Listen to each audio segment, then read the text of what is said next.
Hey guys, welcome back to a new video. In today's video, we're going to be talking about the peace of Jesus Christ.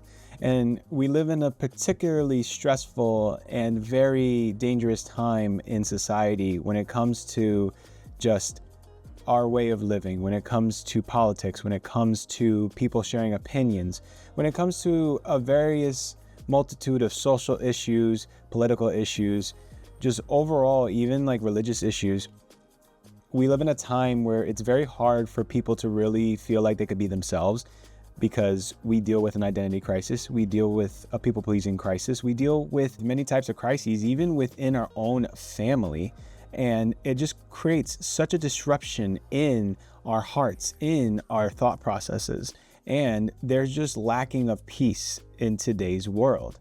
And I want to talk about this because I think something that the Lord has really been putting in my heart and having me dwell on for the past week is the peace that comes from Jesus. In John 14:27, it says, "I am leaving you with a gift, peace of mind and heart, and the peace I give is a gift the world cannot give. So don't be troubled or afraid." This peace that comes from Jesus is far beyond our understanding, but it is so vital and necessary for our walk every single day. When we are out there in the world doing the will of our Father, there's going to be many things that are going to try to grab our attention and that they're going to try to offend us. But we are called to not let offense take root in our heart and cause us to be distracted from being light bearers in the world. Shalom is a very good term that Jewish people used when they came together before discussing, before meeting, when they're greeting, and even before they depart. They would say shalom. What does shalom mean? Shalom is a salutation. It's used by the Jewish people when they meet and or they depart. It signifies wholeness. It signifies completeness, harmony, safety, and prosperity. Basically, when you're saying shalom, you are saying to the person in front of you that may you be in right standing with God. Now, Jesus and many Jewish people would always be saying this throughout the Bible in many different interactions. And it was important to say this because you are making a claim that right here in this moment, there would be peace. Regardless of how the discussion went, regardless of opinions that were shared, regardless of whoever is right or wrong, none of that mattered. What mattered most was that we were approaching this conversation with peace and that we would end this conversation with peace. The most important aspect of shalom is to come in agreement with the Lord.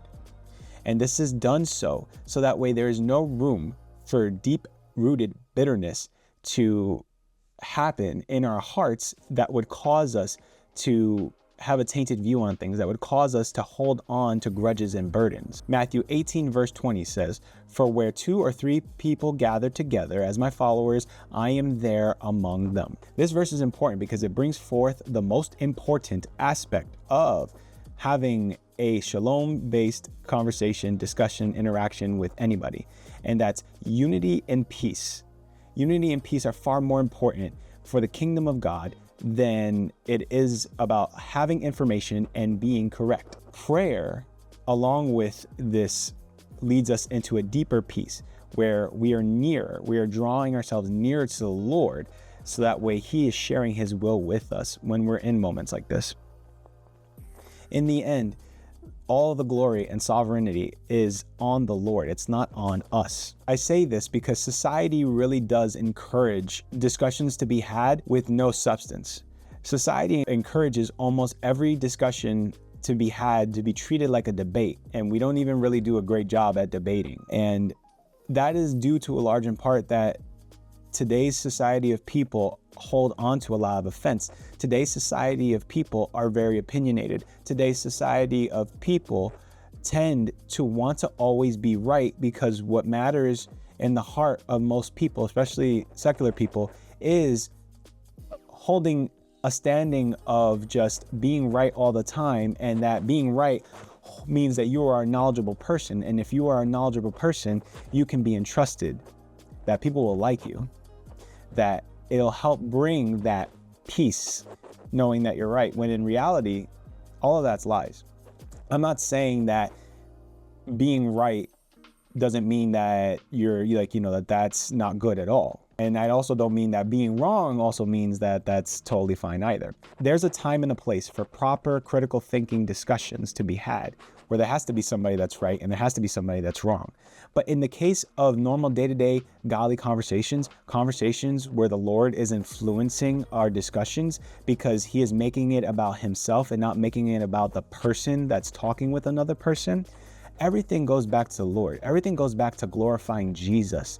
When we look at Jesus during his time on earth and every discussion that he was having with his disciples and he was having with people from town to town that he was visiting that wanted to be healed or wanted to know what he was preaching about, everything was done in peace. And that was because what mattered more to Jesus was the souls that he was touching. What mattered more wasn't so much so condemning them for the sins that they were partaking in, right? The sinful life that they were living that they didn't realize, but that they understood who he was and that there was an opportunity for them to be saved and come in closeness with our Lord and Savior again.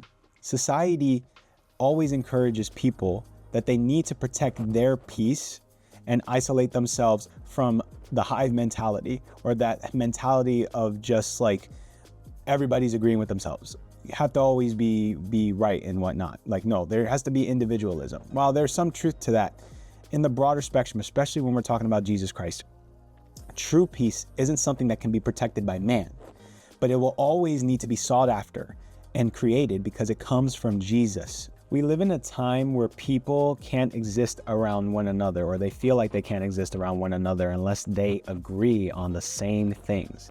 Social media, politics, influencers, careers, and modern day living have all influenced how we behave within ourselves and amongst others too. Being opinionated isn't wrong, but where it goes wrong is when people's opinions are placed above unity and protection. And this is why the peace that comes from Jesus is so important, because he provides that to us. There's a verse in Matthew that I love so much that can actually be found in Matthew 5, verse 9, that says, "God blesses those who work for peace, for they will be called the children of God." There's a reason why children are so happy-go-lucky and why they get to experience a lot of peace.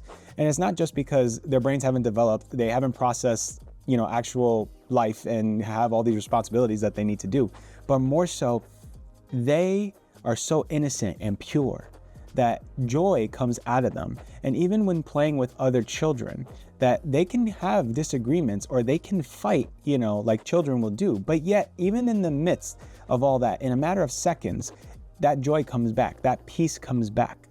And that has to do with how the Lord sees each and every one of us. He desires each and every one of us to be just like children because we are his children. Romans 12:2 says, "Don't copy the behaviors and customs of this world, but let God transform you into a new person by changing the way you think." And it also says in Colossians 3:15, "And let the peace that comes from Christ rule in your hearts. For as members of one body, you are called to live in peace and always be thankful." When we have the Holy Spirit, and we are in unity with the Holy Spirit, and we ask the Holy Spirit for guidance, there is such an overwhelming peace that starts to settle in because we are giving permission for the Lord to operate in his will for our lives. We're not taking control over it. We're not having to fend for ourselves or feel like we got to figure everything out. All of these things, when we do it based upon our flesh, is what creates so much stress. It's what creates so much anxiety and fear that things are going to go wrong or they're going to fall apart. And that's why it's hard for a lot of people in this day and age to maintain that peace, because they feel like everything is falling apart around them. The housing market, groceries getting more expensive, just the cost of living rising while we're still, getting paid the same wages. I could go on. I'm just giving examples of why these things are affecting people the way they are. But the one thing that doesn't change and that stays the same is Jesus Christ. And that when we have Jesus Christ as a part of our lives, and we love him and we trust in him and we entrust our lives with him, we will get to experience that very peace that's so needed. And that peace is also needed when we are communing with other people, whether they are believers or non-believers. And that's why shalom is so much bigger than just a greeting or a term, right, between two people. Isaiah 26:3 also says, "You will keep in perfect peace all who trust in you, all whose thoughts are fixed on you." This is bringing up the important matter of when you're engaging with people, always do it with the Lord in mind. Always do it as if you are discussing and having a conversation with the Lord. When you're discussing and having conversations with the Lord, you would want there to be a sense of respect. You'd want there to be a sense of just, hey, we're talking. We're having a peaceful conversation. We may not necessarily even agree on what's going on in the moment. And that's being real and honest. But we can end off this discussion in a peaceful manner because we love each other. Whether you're a brother and a sister, whether you're father and son, mother and daughter, or even in our cases, children to our Heavenly Father, peace can still be had. That peace that is given in the beginning of a conversation when it's involving shalom is the same peace that we end off those conversations with. Just like Jesus Christ, just like our Lord and Savior is the Alpha and the Omega. It's the peace that starts everything off, and he is also the peace that will end everything off. So I say this to those out there, that if you're struggling with trying to maintain peace, this is what I say to you. I encourage you to look at Jesus. I encourage you to look at the Gospels in Matthew, Mark, Luke, and John. And I encourage you to see how Jesus maintained his peace. Even when things didn't go his way, even when he was on the Mount of Olives, about to face his persecution, he still maintained his peace because that was his Father's will for his life, because that peace mattered so much more than being right. That peace mattered so much more than his own life, that he was willing to lay down his own life for the very people that he was saving that were crucifying him. And he understood that peace needed to be had, even at the expense of his own peace.